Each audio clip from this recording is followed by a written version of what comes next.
Sometimes I find that I'm at my best when I just put the camera up and I just talk. I often find myself, walking around my house just talking to myself, and not in a weird way, but kind of in a way where I'm getting through my thought process just out loud. And sometimes I find that's when I'm most effective, right? When I'm getting my truthful thoughts out of the way. And sometimes it's the most fluid, sometimes it's the most coherent.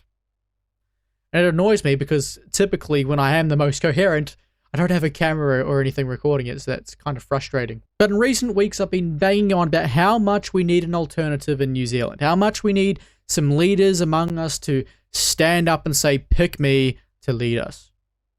We need to get rid of this establishment parliament, right? Quite frankly, because all of them are establishment. We need to get rid of the current political order. We need to replace it with something new, something fresh. I've been saying this for a while. But I have concerns. I have concerns because New Zealanders need to know that they can do it. New Zealanders need to be willing to get behind others. They need to be willing to take a chance. They need to be willing to move out of their comfort zone. And this isn't easy to do. It's very difficult. Even someone like myself, I find it quite difficult to get to the point I am now. It's been a long journey, and I don't expect it to happen for people overnight. I don't expect someone just come out, start saying all of the things that need to be said, and for the masses to rally behind them. It's not that simple. And that's unfortunate because it needs to happen, but it really isn't simple at all. It's complex. There'll be a lot of pushback from many people. Be pushback from the media, be pushback from current politicians. I think most people's concept of politics is very left and right, but not very extreme. They kind of view the left and the right in this kind of moderate sphere as being the norm, and then everything to the extremes of that is very scary, abnormal, should be opposed, and only exists to oppress people. But what I've come to realize is that's not really the case at all. The middle, the moderate position, that is used to oppress people. Now, leftism, mind you, Marxism, that will oppress people, but don't tell them that, they won't believe you.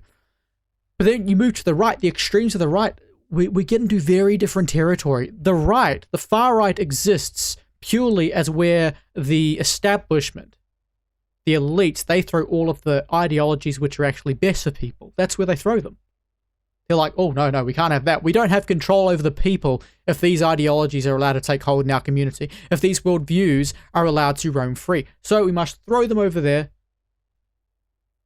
into oblivion, to be opposed, to be demonized forever. Because if people start latching on to these worldviews again, then we're in trouble. If people start being Christian nationalists, if people start being nationalists of any kind, if people start believing that they have the authority to demand their government do what's right by them, then the establishment loses control. Because whether you want to believe it or not, the establishment is who controls our government. We're given the illusion of choice. We don't actually have choice. You think, oh, well, I got to vote for Labour. Oh, I got to vote for National. Okay. And when was the last time that made a substantial difference to your life in the way that you believe genuinely improved it for the long term? Be honest with yourself. Did your vote for the Green Party improve things? Did you vote for the ACT Party improve things? Has liberalism, modern liberalism, I'll preface for certain individuals, a particular type of liberalism that myself and he have had a conversation about, has that really delivered the results that you think it should have? Has it really provided more liberty? Or has it, by stealth, eroded your liberty? Eroded your safety in your society? Has it not just made kind of every measurable statistic worse over the last few decades? Harder to find employment, harder to find housing, harder to pay for anything, less social cohesion, breakdown of the family, more mental health struggles. But do you feel like you have more freedom than you did 50 years ago, 20 years ago? I feel like I'm less free than I was as a teenager. Certainly, and that was only 10 years ago. So I certainly feel less free in many respects. And it's actually scary how much the demographic replacement has taken hold. Because that's ultimately what it is here. We have politicians, sure, we get to choose from these political parties, but we continue to choose from these same bunch of parties for decades and decades and decades. And only two parties have had any real true power in this country for generations. How's that make sense? And because of this, they don't actually serve our interests. Because we're ensuring that these same parties can be infiltrated, can be influenced, can be leveraged by those who have different interests to ultimately do what they wish. Ultimately, when a government stops serving the interests of the people and starts serving the interest of others, that government has no business being in power. At the end of the day, the government is supposed to be an extension of ourselves. They basically implement the will of the people. That's the intention of government. We don't have that. You could argue it's constitutional monarchy, so it's a little bit more complicated. And perhaps in the past it was. But we're a sovereign state. We're a sovereign nation. We do what we want. And yet we act as if we don't. We act as if we're beholden to the UN. We act as if we're beholden to all of these globalist organizations and other nations at the expense of ourselves. We spend billions and billions and billions on climate bloody policy, which does absolutely nothing for us, only harms us. We invest a bunch of time and money into adhering to the Declaration of Rights of Indigenous People, only for that to deliver us He Puapua, which has ultimately just divided our society. Done absolutely nothing of value for us. We've allowed gender ideology to infiltrate our education system, and ultimately confuse many of our young children, many of our teenagers and our young adults.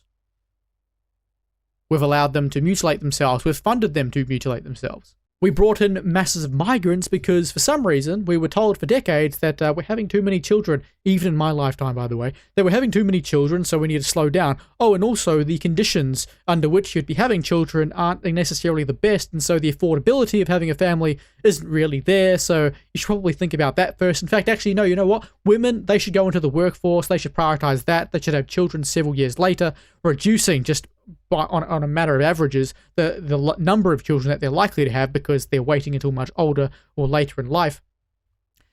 And as a result, we've now got issues with our birth rate, and so they're using that as an excuse to bring in all of these immigrants who do not want to conform with our way of life at all. And why? Because the fucking UN told us to. Not in our interest. We keep following the leader, essentially, and the leader is not us. The leader is not our Prime Minister. The leader is not the one of 123 current MPs in our Parliament. So long as we adhere to anything that a globalist entity says, we are not free, we are not making the decisions. So long as we're being lobbied by foreign interests, foreign nations, we are not the ones making the decisions, we are not in control. We don't have a real democracy. We have a system designed to make us feel like we're in control, whilst ultimately ignoring what we need. Advancing interests which we do not understand. And so if New Zealanders aren't able to shift away from this moderate, very liberal Overton window, they're not able to shift the Overton window to the right, or even to the left, God forbid, then it's going to be very, very difficult for any alternative to actually arise in this country. And even when an alternative presents itself, they're going to need to be willing to overlook certain things. Things that they've believed to be immoral for many years. They're going to have to look past the fact that, yeah, deportations they aren't easy. They aren't pretty. They do seem harsh. The economic consequences of massive deportations is also, it's going to be complicated. It's going to be difficult to manage. By nature of an alternative, they're going to be so far removed from the establishment that they're going to be attacked in every way possible. Their character's going to be attached. Every single thing that the media, that the current parties can latch onto to attack them with, they are going to attack them with it.